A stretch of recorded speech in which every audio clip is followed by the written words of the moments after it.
আন্তর্জাতিক অপরাধ আদালত আইসিসি কর্তৃক জারি করা গ্রেপ্তারি পরোয়ানার উপেক্ষা করে প্রথমবারের মতো আইসিসি-ভুক্ত দেশ মঙ্গোলিয়া সফর করেছেন রুশ প্রেসিডেন্ট ভ্লাদিমির পুতিন। মঙ্গলবার এক প্রতিবেদনে সংবাদ সংস্থা এপি এ তথ্য জানায়।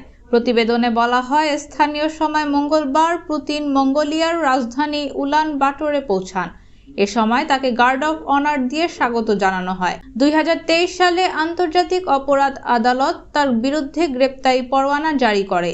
এরপরই আন্তর্জাতিক আদালতের সদস্যভুক্ত কোনো দেশে পুতিনের প্রথম সফর এটি। আইসিসির সদস্য মঙ্গোলিয়া যদি পুতিনকে গ্রেপ্তারের আদেশ পালন না করে, তবে আদালতের পক্ষ থেকে দেশটির বিরুদ্ধে কার্যকর ব্যবস্থা গ্রহণের সীমিত ক্ষমতা রয়েছে।